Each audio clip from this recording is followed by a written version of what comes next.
میں بھی ایک دین کا فالو کرنے والا ہوں، نصرانی ہوں، یہ اسلام کو فالو کرنے والے ہیں، تو اس میں بھی ہم برابر۔ میں بھی ایک کتاب کا ماننے والا ہوں، انجیل، اور یہ بھی ایک کتاب کو مانتے ہیں جو ہے قرآن، تو اس میں بھی ہم برابر۔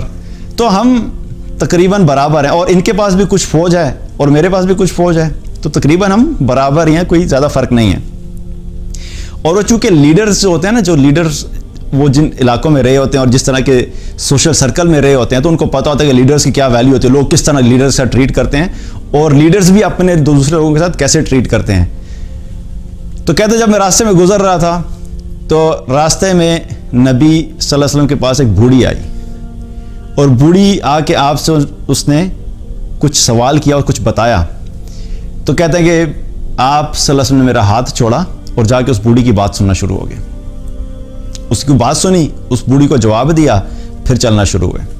تھوڑا سا آگے گئے تھے، ایک اور شخص ملا اور آپ صلی اللہ علیہ وسلم سے بات کرنے لگا۔ آپ نے پھر میرا ہاتھ چھوڑا، پھر اس سے بات کرنے لگ گئے، اور وہ شخص کہہ رہا تھا اللہ کے رسول بڑی بھوک لگتی ہے، کھانا نہیں اویلیبل ہوتا، بڑی مشکل ہے۔ تو بہرحال آپ صلی اللہ علیہ وسلم نے اس کو جواب دیا اور پھر آگے چلنا شروع ہو گئے۔ پھر تھوڑا سا آگے چلے، پھر ایک اور شخص نے روک لیا، آپ نے پھر میرا ہاتھ چھوڑا، پھر اس کی بات سنی، اور پھر اس کی بات سنی، اس کو بھی کچھ جواب دیا، اور چلتے چلتے مجھے اپنے گھر میں لے گئے۔ ابھی آپ سوچئے کہ یہاں پہ ایک اور کیا چیز پتہ لگ رہی ہے کہ آپ صلی اللہ علیہ وسلم کا جو بیلنس کرنا ہے، ایک طرف کیا ہے، ابھی عدی بن حاتم مسلمان نہیں ہوئے تو کیا ہے، یہ کافر ہے، ظاہر ہے اس وقت کافر لیڈر اور دشمن ایک طرف وہ ہیں، اور دوسری طرف غریب مسلمان آ رہے ہیں۔ تو آپ نے ان غریب مسلمانوں کو امپورٹنس دی، ان کی بات کو ویلیو دی۔ یہ نہیں کہا کہ نہیں اس وقت میرے ساتھ ایک ایسا بڑا لیڈر ہے جس کو ابھی میں نے ٹھکانے لگایا اور اس کو ذرا میں سیٹل کر لوں، تو باقیوں کو اگنور کر دیا۔ آپ صلی اللہ علیہ وسلم نے اس کو بھی ساتھ رکھا، اور آپ صلی اللہ علیہ وسلم نے غریب مسلمانوں کی بات کو بھی سنا اور ان کو بھی امپورٹنس دی۔ بہرحال گھر لے گئے، جب گھر لے کے پہنچے تو آگے آپ صلی اللہ علیہ وسلم کا گھر دیکھ کے وہ حیران رہ گئے کہ بالکل کچھ بھی نہیں ہے، صرف ایک گدھا پڑا ہوا ہے۔ اور آپ صلی اللہ علیہ وسلم نے عدی بن حاتم سے کہا کہ آؤ اس پہ بیٹھو، ایک ہی گدھا ہے، دشمن کو کہہ رہے ہیں کہ آؤ اس پہ تم بیٹھو، تو یہ کہنے لگے نہیں آپ اسی پہ بیٹھیں، یہ آپ کا گدھا ہے۔ تو آپ نے کہا نہیں تم اس پہ بیٹھو، اور آپ صلی اللہ علیہ وسلم نے اس کو گدھے پہ بٹھایا، اپنے گدھے پہ بٹھایا۔ کس کو بٹھا رہے ہیں؟ دشمن، یہ دشمن ہے۔ تو بہرحال ہوا یہ کہ پھر ڈسکشن شروع ہوئی، آپ صلی اللہ علیہ وسلم نے کچھ سوال کیے، ان سے پوچھا، اور وہ ایک پھر لمبی بات ہے آگے، لیکن الٹیمیٹلی کیا ہوا کہ اس ساری ڈسکشن کے بعد کیا ہوا کہ عدی بن حاتم جو تھے وہ مسلمان ہو گئے۔ تو بتانے کا مقصد کیا ہے کہ ایک دشمن کے ساتھ نبی صلی اللہ علیہ وسلم کیسے ٹریٹ کر رہے ہیں، اور ہمیں اپنا جائزہ لینا چاہیے کہ ہم ایک مسلمان ہوتے ہوئے دوسرے مسلمان کے ساتھ کیسے بات کرتے ہیں۔ معاملہ تو دور کی بات، ہمیں صرف اپنی بات کرنے کے انداز کا ہی جائزہ لے لینا چاہیے کہ ہم جب کسی دوسرے مسلمان بھائی سے کوئی مسئلہ ہو جاتا ہے، خاص طور پہ جو ہے میں یہ بات اس لیے کہہ رہا ہوں کہ جو میں پھر وہی بات رپیٹ کروں گا، جن کو دین کی فہم نہیں ہے، اگر وہ یہ باتیں کریں، بد اخلاقی کریں، بدتمیزی کریں، مسلمانوں کے عیبوں کو اٹھائیں، ان کو اچھالیں اور اس کو ایڈورٹائز کریں اور وہ سب حرکتیں کریں، تو بندے کو پھر بھی سمجھ آتی ہے کہ یار اس کو قرآن کا نہیں پتہ، اس کو حدیث کا نہیں پتہ، اس کو آپ صلی اللہ علیہ وسلم کی سیرت کا نہیں پتہ، اس کو نبی صلی اللہ علیہ وسلم کے اخلاق کا نہیں پتہ، ہمارے دین کی جو کور تعلیمات ہیں اس کو علم نہیں ہے، تو یہ سوچ ایسے کر رہے ہیں۔ لیکن جب یہ کرنے والا ایک ظاہری طور پہ دیندار انسان ہو تو لوگ پھر کس کے پاس جائیں گے؟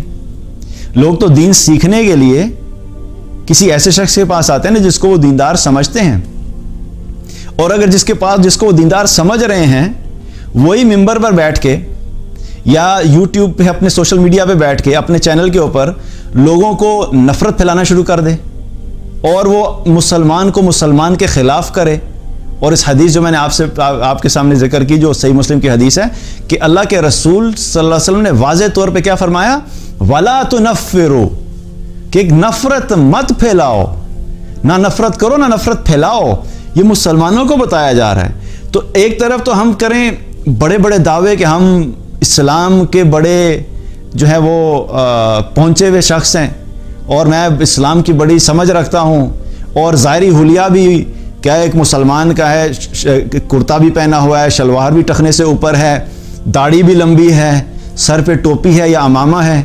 اگر ٹوپی ہے تو ذرا چھوٹے درجے کا متقی ہے, اگر امامہ پہنا ہوا ہے تو ذرا بڑے درجے کا متقی سمجھا جاتا ہے. تو جتنا بڑا امامہ ہوگا اتنا بڑا لائسنس ہے اس کے پاس کہ جو مرضی آپ بات کرتے رہیں.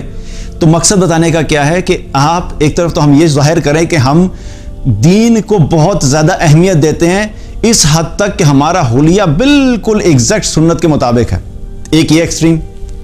اور دوسری ایکسٹریم اگر دیکھی جائے, یہ سارا حلیہ اپنا کے مسلمانوں کو مسلمان کے خلاف کر دیا.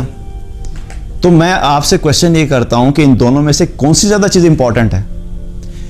اصل میں تو دونوں ہی اہم ہیں. میں یہ نہیں کہہ رہا کہ اب آپ سنت کے مطابق جو ہے وہ حلیہ نہیں کریں, وہ میں بات نہیں کر رہا. لیکن اگر یہ دیکھا ہے تو ہمارے دین میں, ہمارے معاشرے میں انفارچونیٹلی ہوا یہ ہے کہ اس چیز کے اوپر تو بہت زیادہ زور دیا گیا کہ ظاہری حلیہ سنت کے مطابق ہونا چاہیے, جو کہ بالکل ہونا چاہیے, اس میں کوئی اختلاف رائے نہیں ہے اور بالکل ہونا چاہیے. لیکن اللہ کے رسول صلی اللہ علیہ وسلم نے اس چیز کے اوپر اتنا زور نہیں دیا کہ قمیض بالکل ایکوریٹ ایک کس سائز کی ہونی چاہیے. اس کے بارے میں گائیڈ لائنز موجود ہیں حدیث کے اندر. آپ صلی اللہ علیہ وسلم نے اپنی پسند کا بتایا کہ آپ نے قمیض پہننا پسند کیا, امامہ پہننے کا ذکر آتا ہے, بالکل پہنا, یہ میں بات نہیں کر رہا, لیکن زور دینے کی بات کر رہا ہوں. جتنا زور آپ صلی اللہ علیہ وسلم نے نرمی پہ دیا, جتنا زور آپ صلی اللہ علیہ وسلم نے اچھے اخلاق پہ دیا, جتنا زور آپ صلی اللہ علیہ وسلم نے مسلمان کو مسلمان سے نفرت نہ دلانے پہ دیا, جتنا زور آپ صلی اللہ علیہ وسلم نے ایک دوسرے کے ساتھ رحم کا معاملہ کرنے پہ دیا, اتنا زور اس چیز پہ نہیں دیا. ہم نے کیا کیا؟ ہم نے اس پہ اتنا زور دیا لباس پہ اور ٹوپی پہ اور امامے پہ اور ظاہری حلیے پہ, اور جو اصل کور تھی ہمارے دین کی اچھا اخلاق, اس کی دھجیاں اڑا کے رکھ دی. اور یہی حلیہ اپنا کے ہم نے دھجیاں اڑائی ہیں. معذرت کے ساتھ کہہ رہا ہوں, پر سخت بات ہے لیکن ایک فیکٹ ہے کہ میں اپنے آپ کو بھی اس لیے شامل کر لیتا ہوں کیونکہ جو خاص طور پہ دین کے دعوت دینے والے لوگ ہوتے ہیں نا, ان پہ ذمہ داری زیادہ ہوتی ہے. عام بندے آپس میں 1 to 1 بات کریں گے تو ان کا ایک اختلاف ہو گیا تو کوئی مسئلہ نہیں ہے, لیکن جن کو لوگ سنتے ہیں, ہزاروں لوگ سنتے ہیں, لاکھوں لوگ سنتے ہیں, ان کا رویہ اگر ایسا ہوگا کہ ایک مسلمان کو دوسرے مسلمان سے متنفر کریں گے تو یہ بڑا خطرناک رویہ ہے, اس شخص کے لیے بھی اور امت کے لیے بھی. اس کا نقصان دونوں کو پہنچتا ہے. اور یہ صریحاً کیا ہوتا ہے؟ یہ صریحاً اللہ کے رسول صلی اللہ علیہ وسلم کی بتائی ہوئی بات کے خلاف ہے. وَلَا تُنَفِّرُوا, واضح طور پہ آپ صلی اللہ علیہ وسلم نے کیا فرمایا؟ نفرت مت پھیلاؤ.